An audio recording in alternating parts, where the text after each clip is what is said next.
Jessica? Oui, vous êtes madame Desromans, oui, ça me fait vraiment plaisir de vous rencontrer aujourd'hui. C'est vraiment un privilège pour moi, surtout pour souligner là, les 50 ans de la profession. Comment ça a commencé, tout ça, cette belle aventure? Je dirais qu'il y a eu beaucoup de réflexions qui se sont faites sur la condition bucco-dentaire des Québécois, qui s'est avérée être la pire dans toutes les provinces du Canada puis à travers l'Amérique. Et puis est arrivée l'idée de créer ou mettre en place la formation pour créer une profession d'hygiéniste dentaire au Québec. Si je ne me trompe pas, vous étiez quand même à un tout jeune âge, là, en début de carrière, à ce moment-là? J'avais fini mon cégep, c'est tout. J'avais 19 ans. Wow. Alors, ça ici, c'est Dr. Lucie, le doyen de la faculté de médecine dentaire à l'époque. Puis c'est, je dirais, à mon avis, le père fondateur de la profession. Puis ça, c'est notre premier beau permis, là. Ça a évolué depuis. Est-ce qu'à ce moment-là, la profession d'hygiéniste dentaire, c'était une profession qui était reconnue? Ça a été reconnu en 75. En 75. Avant ça, les hygiénistes dentaires étaient assujettis à l'ordre des dentistes. OK. En 75, moi, j'ai gradué. Et là, ils cherchaient des profs partout.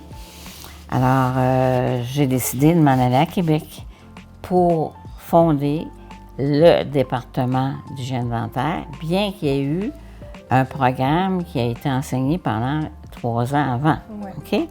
Puis, de fil en aiguille, bien, c'est sûr que je suis devenue présidente de l'ordre. Et c'est sous ma gouverne qu'on a eu le décret 1132-82 qui nous a donné, parce qu'on se battait pour avoir de l'autonomie et pas être assujetti aux dentistes. Mais ça me fait penser, je voulais te montrer des photos.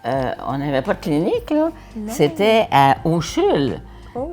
À la faculté, c'est-à-dire au département de médecine dentaire. Quand je suis arrivée à 23 ans, là, puis qu'on m'a donné les clés là, du département, ben regarde, là, ça, là, les étudiantes avaient la tête couchées ces tables, puis se pratiquaient parce qu'on n'avait pas encore de fauteuil.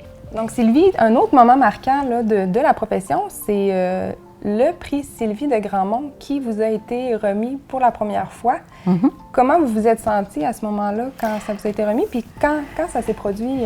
Ben, j'ai été très, très surprise, très honorée, très émue. Je me suis démarquée par mes positions sur le rôle des titres réservés de la place des femmes. J'ai été élue à l'exécutif et en 90, on m'a élue à l'unanimité ou presque présidente du Grand Conseil. Et ça m'a été remis par ma fille qui avait 14 ans. Et si tu remarques, c'est la symbolique de l'époque avec l'explorateur, l'humain. C'est vraiment pour souligner puis encourager toutes les hygiénistes dentaires. Puis moi, j'y crois. Hein? On est des femmes d'exception, les hygiénistes dentaires. Moi, j'ai rêvé à 23 ans de partir mon cabinet dentaire. Quand il y a eu le décret, là, moi, je partais. Là. Et là, ben, je vois ça maintenant.